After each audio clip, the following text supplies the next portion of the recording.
तो सर मेरा पहला क्वेश्चन ये है, जैसे कि आप लोग जानते हैं कि अलीगढ़ एक स्मार्ट सिटी बन रहा है, फिर भी इसमें इतना जल भराव आप देखते हैं, जगह जगह जल भरा हुआ है, पानी भरा हुआ है। आप क्या कहना है इस बारे में? अलीगढ़ स्मार्ट सिटी तो बहुत पहले से है कागजों में, लेकिन ये जो जल भराव की कहानी है, ये पहली ऐसी समस्या है जिसमें जनता का उतना योगदान नहीं है, सिवाय इसके कि नालियों में कूड़ा करकट ये सब ना फेंके। दूसरा ये है कि जब ये अभी अभी चुनाव हुए थे यार, एक प्रेस कॉन्फ्रेंस हुई थी यहाँ पे, जितने भी इसके वो होते हैं उम्मीदवार थे उनकी, और उनका हर एक का ये ही वादा था कि हम जीतने के बाद ये पानी का जो क्या बोलते हैं इसको, जल भराव, निकास का इंतजाम करेंगे। लेकिन जीत के वोट लेके सब अपने घर बैठे गए, कुछ नहीं हो रहा यहाँ। अब जब पानी भर जाता है तो ऐसा लगता है जैसे अब नाव लेके आएंगे हम और नाव से खींचेंगे। तो कुल मिला के ये पूरा का पूरा श्रेय इसको सरकार को ही जाता है। इसमें ये नगर निगम और जितने भी नेता हैं सरकार की तरफ से जो यहाँ का प्रतिनिधित्व करते हैं, कोई कुछ भी काम नहीं कर रहा है इस स्तर पे जैसे भी होना चाहिए। पब्लिक बहुत परेशान हो रही है। तो सर आपको क्या लगता है इस बारे में? भाई यार मतलब मेरे को ना केशव कुछ ऐसा लगता है कि जैसे इसमें ना जो कमी कर रही है ना वो जनता ही कर रही है। मतलब पब्लिक बोलती है, जैसे भैया ने बोला कि नालियों में कूड़ा करकट फेंकने वगैरह वाली चीजें रहती हैं, या उन लोगों को उन चीजों से रहता है कि अरे नाली नहीं बनवा रहे हो, सड़क नहीं बनवा रहे हो। मुझे ऐसा लगता है कि शायद अगर हम लोगों की पब्लिक थोड़ा जागरूक हो जाए, अगर वो सोचे कि हाँ यार अगर हम ही इस चीज पे ध्यान दें, तो मुझे लगता है शायद ये पानी वाली वो जो है हमारी जो परेशानी वो खत्म हो सकती है। देखा जाए सरकार ने भाई गाड़ी चलवा रखी है नगर निगम के हिसाब से कि चलो भाई गाड़ी, वो कौन सा गाना चलता है, कूड़े वाला आया घर से कूड़ा निकाले लेके चलता है, वहां पे पब्लिक वहां पे भी तो कूड़ा फेंक सकती है। पब्लिक क्या करती है, आई घर से बाहर नालियां देखी वहां पे कूड़ा फेंक दिया है, कुछ मुझे ऐसा लगता है शायद यार। लेकिन सरकार अपने मैनिफेस्टो में क्यों नहीं बताती ये बात है? सरकार, इसके उम्मीदवार तो सब यही कहते हैं हम निकास करवाएंगे, आज तक किसी ने नहीं बोला। कितनी बार चुनाव होते हैं तो मैं जाता हूँ, जब भी मेयर के चुनाव होते हैं, नेता आज तक ये बात नहीं बोलता। हमें भी पता है कि ये जनता का भी इसमें योगदान है। जल भराव में भाई नाली भर जाती है, नाले सारे भर जाते हैं तो पानी बाहर ही आएगा। लेकिन फिर ये दूसरे उम्मीदवार क्यों वादा करते हैं? नहीं पता है भैया, मुझे ऐसा लगता है कि शायद वो वादा इसलिए करते हैं कि उन्हें जनता से वोट चाहिए होते हैं। तो वोटिंग के लिए तो हर कोई इंसान, लालच के लिए तो हर कोई करता है कि भाई हमें तो लालच है ना, तो वोट देगी। अरे तो उन्होंने जीतने के बाद भी नहीं बोला कि पानी मत भरना, हमने निकलवा पाएंगे भैया। वो तो कूड़ा मत भरना, कोई भी अपने वादे मतलब पूरे करता ही नहीं है। कौन वादे पूरे कर रहा है? कोई नहीं वादे पूरे कर रहा है। लेकिन हाँ शायद हो सकता है एक ये बड़ी परेशानी बन सकती है कि अगर पब्लिक अपने आप को थोड़ा सही तरीके से जागरूक कर ले, या थोड़ा सा सोचे ना, तो हो सकता है शायद कोई भी चीज सुधर सकती है। जैसे पानी वाली हुई, ये सुधर सकता है। मुझे लगता है कहाँ तक क्या हो सकता है, शायद सुधर जाएगा। देश में हो रहे आए दिन रेप केसेस आप जानते हैं, जैसे कि कोलकाता में इतना रेप केस हुआ, वैसे हमारे यहाँ उन्नाव में भी पहले रेप केसेस हो चुके इतने सारे, और आए दिन देखा जा रहा है भारत में रेप केसेस बढ़ते ही जा रहे हैं। तो उस पर आपका क्या कहना है? इसमें सरकार की गलती है या जनता? जिसमें तो रेप करने वाली की ही गलती है। सरकार की इतनी गलती है कि कोई कड़ा कानून नहीं बन रहा है। जब तक कोई अच्छा तगड़ा कानून नहीं बन जाएगा तब तक ये, मुझे उम्मीद है कि ये मतलब देश की बहन बेटियों के साथ ये सब होता रहेगा। तो सरकार की इतनी जिम्मेदारी बनती है कोई अच्छा कानून बनाए। दूसरा इसका जो है भाई, रेप करने वाला ही जिम्मेदार है पूरा। सरकार, मान ले सरकार ने कोई कानून नहीं बनाया तो हम रेप कर देंगे अगर देखा जाए एक तरीके से। लेकिन फिर भी उसके बावजूद भी कानून बनने की तैयारी, वो कानून बनना चाहिए। सर आपको क्या लगता है? यार भाई मेरे हिसाब से तो मैं बताना चाहूंगा, भैया ने बोला कानून बनना चाहिए। कानून भी कुछ ऐसा बनना चाहिए कि मतलब और लोग उससे एक सोच है ना कि अगर यार ऐसा कानून बनाए कि पहले 100 बार सोचे कुछ भी करने से पहले। आज की समय पे ना पब्लिक क्या है ना, मैं थोड़ा वर्ड बोल रहा हूँ, लाइक पोर्न वीडियोस हुई, इन चीजों को देख देख के पब्लिक क्या कर रही है पता है, उन लोगों के दिमाग में कुछ ऐसी तरीके की चीजें पैदा हो रही है कि वो इंसान देख ही नहीं रहे क्या है क्या नहीं, बच्ची छोटी है बड़ी है क्या नहीं। मुझे लगता है कि इन लोगों के साथ सिर्फ एक ही चीज करनी चाहिए भाई, इनके लिए ना फंदा तैयार करो, लटका दो सालों को, जितना कूटा जा रहा है उस हिसाब से कूटो। अगर लग रहा है कि कोई तुम्हारा जानने वाला भी है, अभी एक और टॉपिक उठा था कहीं पे, अभी एक छोटी सी बच्ची का भी रेप हुआ था, तो वहां पे अभी अपनी सोच नहीं रहा कि तेरे घर में भी तो बहन बेटी होगी, माँ है बहन बेटी है यार, छोटे छोटे बच्चे होते हैं, छोटी छोटी बच्चे हैं, तो उनमें उन लोगों को क्यों नहीं देख रहा है? तू भी देख रहा है कि मेरे पास भी तो मेरी बहन है, मेरे पास भी तो, अगर तू उनमें ये भी देख लेना तो भी शायद बहुत सी चीज कर सकती है। लेकिन इंसान की सोच, लाइक नेगेटिव थॉट्स इतने ज्यादा बढ़ गए ना, वो एक लस्ट वाला सीन होता है ना, वो देखता ही नहीं है क्या हो रहा है क्या नहीं। तो मेरे हिसाब से बस एक ही सीन है, कानून बनते रहेंगे, सालों को ना पकड़ के लटका दो जहां लटका सकते हैं। तो देश में एक मुद्दा उठा था कि जिस देश में रेपिस्ट को वकील मिल जाए उस देश में कैंडल मार्च निकालने का कोई मतलब नहीं है। आपको क्या लगता है? भाई कैंडल मार्च निकालने होंगे, ये एक जितने भी लोग कैंडल मार्च निकालते हैं इनको सिर्फ पब्लिसिटी चाहिए होती है। बुलंदशहर में एक रेप हो गया था, 2015-16 की बात है, तो हमें उतना उस वक्त पता नहीं था, तो ये देश में बहुत चर्चित रहा था ये रेप केस। इसमें कुछ लोगों ने क्या काम किया कि हम भी गए उसमें, भाई खुद आगे आगे चल रहे हैं यार। ये कैंडल मार्च कुल मिला के शॉर्ट में बोलूं तो हवाबाजी है ये। तो कैंडल से क्या होगा यार, आदमी जल जाएगा जिसने वो किया है। यार तुम अगर जला रहे हो तो उस आदमी को जला दो, या तुम कहोगे मिल नहीं रहा कहीं। भाई कैंडल मार्च से कुछ नहीं होने का है। कैंडल मार्च या ये स्टेटस पे लगा देना कि वो क्या बोलते हैं अंग्रेजी में, क्या है वो, क्या बोलते हैं न्याय को, जस्टिस फॉर फलानी बहन, जस्टिस फॉर फलानी बहन। ये इनसे क्या होगा? क्या ऐसे जस्टिस मिल जाए तो फिर सब ये प्रशासन और ये न्यायालय सब बंद हो जाएंगे अगर स्टेटस पर लगाने से बंद हो जाए। तो इसका सॉल्यूशन ये नहीं है कि कैंडल मार्च निकालना। ये एक, मैं बोलूं तो एक पॉलिटिक्स समझ लो। मेरे नजरिए में अगर कैंडल मार्च कुछ है तो मुझे नहीं लग रहा कि आप किसी को सपोर्ट कर रहे हो। मैं मान रहा हूँ कि सब लोग शोक मनाने के लिए जाते हैं, लेकिन वहां पे बहुत से लोग ऐसे होते हैं जो मेन लोग होते होंगे, वो मेन लोग सिर्फ वहां पे पॉलिटिक्स देखते हैं कि अरे यार हमें इससे तो कुछ फायदा मिले। आज की डेट में इंसान ऐसा हो गया है कि अगर कोई इंसान मरा हुआ है तो सोचते हैं इससे भी कुछ ना कुछ फायदा निकालना है। तो मेरे हिसाब से सिर्फ पॉलिटिक्स और कुछ नहीं है। हमारे देश में कहा गया था कि पकौड़े तलना एक अच्छा रोजगार है, उस पर आपको क्या लगता है? ग्रेजुएट बंदा अगर आप पढ़ाई लिखाई करता है, अपनी पढ़ाई पे अगर वो 15-20 लाख रुपए खर्च करता है और आखिर में उसे नौकरी नहीं मिलती, उसे पकौड़े तलना पड़ता है, तो उस पर आपको क्या कहना है?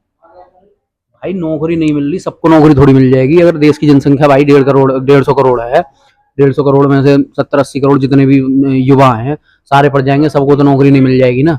सरकार कोई काम रुक रहा है क्या? या मतलब कहीं पे किसी भी महकमे में चले जाओ तुम, मैं सरकार की तरफ से नहीं बोल रहा हूँ, ये लॉजिक है। कोई सी भी सरकार आ जाए, कांग्रेस आए, सपा आ जाए, जो भी आ जाए, सरकारी कोई काम रुक रहे हैं क्या? पकौड़े भाई, क्या सरकारी नौकरी में बावर्ची नहीं होते, फौज में बावर्ची नहीं होते? वहां भी तो भाई पकौड़े तलते हैं, जो मर्जी जिसका मन आ जाए वो खाते हैं ना। तो वहां तो महीने पे तनख्वाह मिलती है, मतलब तुम सरकारी नौकरी पर रोज महीने पे तनख्वाह ले सकते हो पकौड़े तल के, लेकिन रोज कमा के रोज लेके घर इज्जत की रोटी नहीं खा सकते। पकौड़े तलना कोई इतनी बुरी चीज थोड़ी है कि पकौड़े मोदी ने या सरकार ने जो भी बोल दिया हो कि भाई साहब रोजगार नहीं मिल रहा तो तुम लूट लो, डकैती डाल लो, राहजनी कर लो। राहजनी मतलब लोगों चलते लोगों को लूट लेना। क्या सरकार ने ये बोला है क्या? अगर इतना गलत काम है पकौड़े तलना, तो हमें पकौड़ी खाने भी नहीं जाना चाहिए सड़क पर बैठ के। क्या युवाओं के लिए अच्छा रोजगार साबित हो सकता है पकौड़े तलना? चाहे वो सरकारी नौकरी के लिए अप्लाई कर रहा है फिर भी उसे नहीं मिल रही है, तो क्या वो पकौड़े तलेगा? सरकार का हाथ है 30% के, सरकार अपना हाथ बढ़ा रही है, लेकिन उससे ज्यादा हमारे देश का युवा बढ़ा रहा है। तो मेरे नजरिए में शायद मैं दोषी ठहराऊंगा युवा को कि वो ये ना सोचे यार आज की डेट में और भी लोग हैं जो पढ़ के आगे बढ़ रहे हैं। ठीक है, बहुत से लोग हैं कि अपना पढ़ के अपनी कोई भी जॉब ले रहे हैं, उन लोगों की भी तो जॉब लग रही है, तो तुम उन लोगों को देखो ना। तुम सरकार को दोषी ठहरा रहे हो। अगर उन लोगों की जॉब ना लगे तो फिर वो भी देखे जाए, भाई उनको एक मैनेज कर लो, तो वो तो फिर सरकार का बोलेंगे अरे यार सरकार ने जॉब लगवा दी। सरकार जॉब नहीं लगवाती है भाई, वो तो क्वालिफिकेशन निकाल देगा। तुम लोगों ने एग्जाम निकाल दिया, क्वालिफिकेशन बोल रहा हूँ, गलत बोल दिया, एग्जाम्स निकाल दिया, तुम क्वालिफाई करो। इसमें एक मुद्दा उठा था हाल ही में, बहुत ही प्रचलित हुआ था ये मुद्दा कि जाति जनगणना, कि हमारे देश में जाति जनगणना होनी चाहिए, तो उस पर आपको क्या लगता है? भाई जातीय जनगणना करने का मतलब है कि हम में 4 हैं और चारों की जाति अलग अलग है। अभी हम बैठे हैं तो हम एक तरह से भारतीय बन के बैठे हैं ना यहाँ पे, और जातीय जनगणना करने का मतलब है कि 4 हिस्सों में बांट देना। तो ये कोई अच्छी दिशा में थोड़ी जा रहा है ये कदम। जातीय जनगणना सरकार थोड़ी कर रही है, तो विपक्ष वाले करवा रहे हैं। सर आपको क्या लगता है जाति जनगणना सही है या गलत है? यार मैं खिलाफ हूँ इस चीज के, नहीं ऐसा क्यों? मतलब मैं अपने नजरिए से बताऊं तो मुझे लगता है कि शायद अब जैसे तुम मेरे सामने हो, मुझे नहीं फर्क पड़ता कि तुम्हारी क्या जाति है, तुम किस धर्म की हो, क्या है। मैं बस अपने आप को ऐसे देखता हूँ कि अब तुम मेरे सामने बैठे हो तो तुम मेरे भाई हो, या ये भैया बैठे हुए हैं तो भैया मेरे भाई हैं। मैं जातिवाद पे नहीं जाता कि जाति छोटी है बड़ी है, क्या मुझे फर्क नहीं पड़ता। तो इसलिए मैं इस चीज के खिलाफ ही बोलूंगा। मैं ऐसे ही खुश हूँ, सब लोग ऐसे ही रहने चाहिए जैसे कोई जातिवाद नहीं।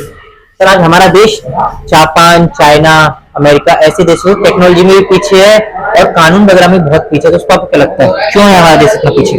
यार जितने हम जानकार हैं, जितनी हमें नॉलेज मिलती है, बहुत ज्यादा पढ़े लिखे नहीं है।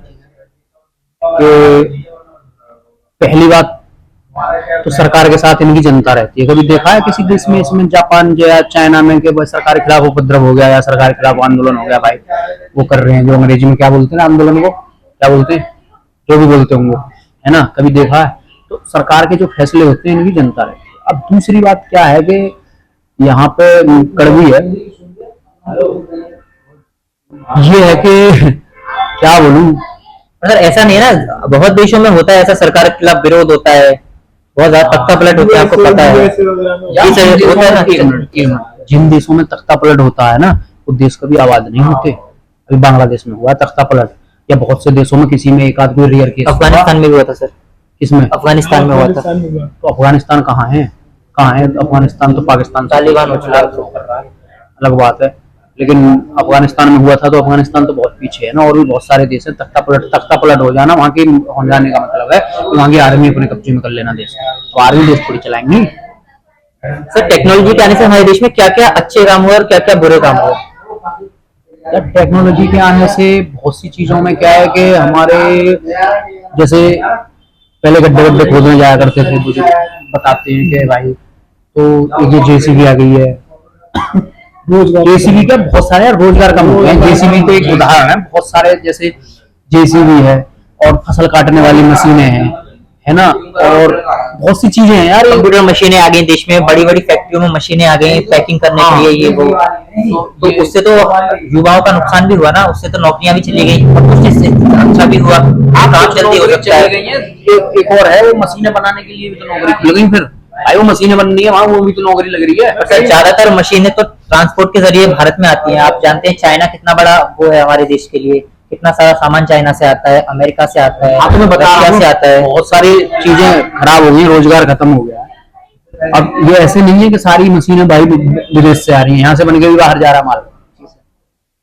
इम्पोर्ट एक्सपोर्ट तो होता रहता है भाई, ये तो सीधी सी चीज है।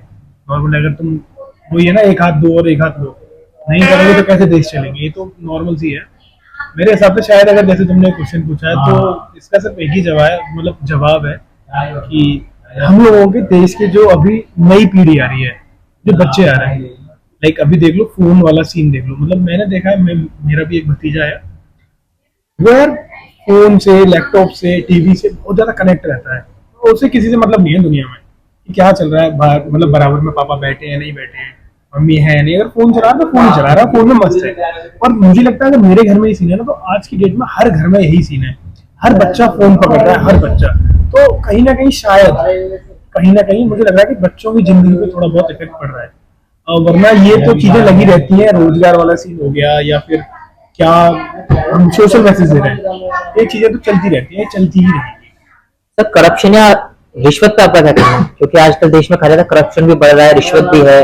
सरकार दावा करती है कि उसने कम किया है करप्शन, रिश्वत भी आजकल कम हो रही है, पर फिर भी देश में आप जानते होंगे कि करप्शन है, रिश्वत भी है। उसको आप क्या लगता है? यार ये आज के समाज की डिमांड हो गई है। जैसे मैं बताऊं, एक जमाने में दूध आता था, तो दूध में क्या है कि भाई पानी बर्दाश्त नहीं था लोगों को, लेकिन आज का समय ऐसा है कि पानी ही हो, है ना, मतलब इतनी ईमानदारी होनी चाहिए कि सिर्फ पानी ही हो। तो दूसरा भी ये है कि भाई लोगों के पास समय नहीं है, अपना काम जल्दी करवाना है, या फिर सबसे पहले करवाना है, या किसी और का ना हो मेरा ना हो। तो ये चीजें हिस्सा हो गई यार। करप्शन शायद मुझे लगता है कभी मिटेगा नहीं, ये सच्चाई है। चाहे कितना भी जोर लगाते रहे, जैसे करते हैं ना गरीबी मिटाने के लिए कोई आदमी आंदोलन कर रहा है, महिला सुरक्षा के लिए कर रहा है, ये कुछ ये होने का नहीं है, ठीक है। तो ऐसे ही करप्शन कभी खत्म नहीं हुआ, चाहे कोई सा भी आ जाए आदमी। बेशक हमने मान लिया भाई सरकार में 2 लोग 3 लोग ऐसे बैठे हुए हैं कि वो करप्शन विरोधी हैं, लेकिन जो काम कर रहे हैं वो तो जो भाई जो नौकरशाही है वो तो वही थी जब उस सरकार में थी, वो अब भी वही है। तो आदमी तो नहीं बदले ना, कैसे हो जाए खत्म? सर आपको क्या लगता है कि करप्शन कैसे खत्म हो सकता है, या कुछ कम हो सकता है, या ये सही है या गलत है? यार कम ज्यादा के ऊपर तो नहीं बोलूंगा, लेकिन मेरे हिसाब से ये है कि हम लोगों के ना देश में, मैं अपने देश के लिए बोलूंगा कि हम लोगों के देश में ना रेस लगी हुई है कि कौन पहले अपनी, जैसे भैया ने बोला, कौन पहले अपनी चीजें करा सकता है। तो हर कोई इंसान ना, एक तो आज की डेट में किसी के पास टाइम नहीं है, किसी के भी पास टाइम नहीं है कि वो चीजें टाइम से हो जाए। बस तुम्हारे पास टाइम हो, कहीं पे अगर तुम्हें दिख रहा है कि अगर 100 रुपए देके मेरा 1 घंटा बच रहा है, तो इंसान 100 रुपए देगा, 1 घंटा बचाएगा अपना, क्योंकि उसके दिमाग में चल रहा है कि अगर मैं यहाँ पे 1 घंटा बचाता हूँ तो कहीं ना कहीं जाके मैं 400-500 रुपए कमा लूँ। वो ये नहीं देख रहा है कि मैं यहाँ पे करप्शन बढ़ा रहा हूँ, मैं किसी और का नंबर काट के आगे जा रहा हूँ, वो वाली चीज है ना। तो रेस लगी हुई है और करप्शन ये बढ़ता ही रहेगा और ये हमेशा आगे चलता रहेगा। मुझे नहीं लगता है कभी खत्म होगा। कोई भी शरीफ नहीं है इतना कि भाई के टेबल भाई आज के जमाने में रिश्वत लेके काम ना करना करप्शन हो गया है। जैसे मैंने बताया था ना कि पानी में दूध में पानी बर्दाश्त है और कुछ बर्दाश्त नहीं है आजकल, पहले पानी बर्दाश्त नहीं था। तो आजकल रिश्वत लेकर के काम न करना करप्शन है, रिश्वत लेना आप करप्शन है ही नहीं भाई। बीच में मणिपुर आप जानते होंगे, मणिपुर बहुत ज्यादा उसमें था, ट्रेन में समझ लिए, कुछ भी कह लीजिए, बहुत ज्यादा न्यूज में था कि आपको पता है ना मणिपुर हिंसा, यहाँ 2 लड़कियों को निर्वस्त्र घुमाया गया था मणिपुर में। तो उस पर आपको क्या लगता है, देश में क्या हो रहा है, हमारा देश किस डायरेक्शन में जा रहा है ये? जो बस इतना ही बोलूंगा, जो हुआ था वो गलत था। दूसरा ये है कि सरकार को एक्शन लेना चाहिए था और एकदम इमीडिएट एक्शन लेना चाहिए था। सर वो मुद्दा तो अभी भी चल रहा है, हिंसा तो अभी भी हो रही है वहाँ हाँ, तो पे। बता रहा हूँ ना, सरकार को एक्शन लेना चाहिए था इसमें। सर आपको क्या लगता है इस बारे में? यार पता है, अभी जैसे तुमने पहले भी क्वेश्चन पूछा था रेप से रिलेटेड जो था ना, और ये भी क्वेश्चन है, तो अगर मैं इसे देखूं और रेप वाला जो सीन देखूं, मैं दोनों को बराबर ही रखूंगा, क्योंकि यहाँ पे भी वो चीज कम नहीं थी। तुम घुमा रहे हो, मेरे हिसाब से जो मेरा पहले आंसर दिया था वही इसमें भी है कि ऐसे लोगों को पकड़ो और उनके लिए फंदा तैयार करो, भाई लटका दो, तुरंत देखो, जब भी है एक्शन ले लो। सबसे बड़ी चीज है, इसके अलावा कुछ भी नहीं है। कोई भी है बस हटाओ, गंदगी तो जितना साफ कर सकते हो ना देश से, उतनी साफ करो।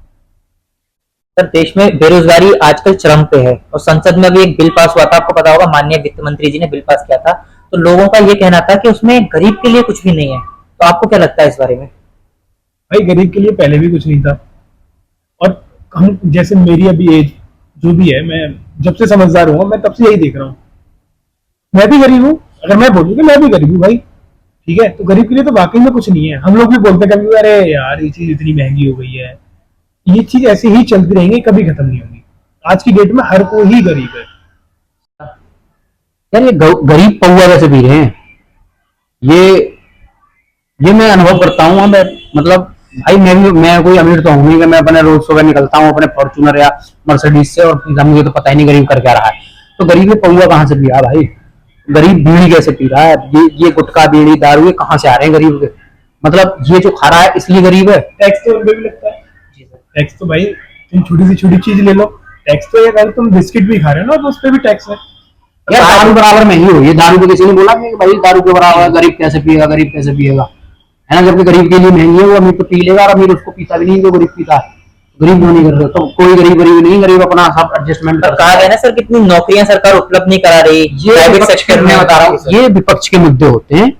अगर यही सरकार विपक्ष में होती तो सेम इसका होता। तो ये कमियां सरकार की नीतियों में जो कमियां दिखती हैं वो विपक्ष में ही, विपक्ष वालों को दिखती हैं। इनको भी दिखती थी पहले ये थे, अब इनको नहीं दिखती है, उनको दिखती है पहले वो सरकार में। जवाब देने में ना सब बराबर है।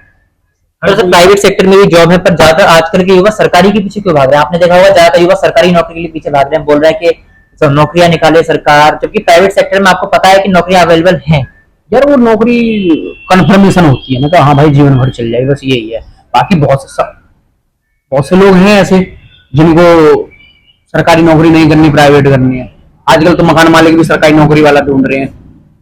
कहीं पर किराए के लिए कोई बता देना, हमारे लिए मकान ढूंढ दियो, तो 2-3 सवाल पूछते हैं, सरकारी नौकरी करता है, रात को कितने बजे आता है, 10 बजे, ये सब ऐसे ऐसे सवाल पूछते हैं। भाई तो मेरे हिसाब से ना, मतलब जैसे ये तुमने बात बोली कि प्राइवेट सेक्टर में और गवर्नमेंट जो सेक्टर है उसमें युवा जो है गवर्नमेंट सेक्टर के ऊपर जा रहा है। मेरे हिसाब से ना जो प्राइवेट सेक्टर है वो मुझे लगता है कि गवर्नमेंट के हाथों में ही नहीं है, समझ रहे हो ना?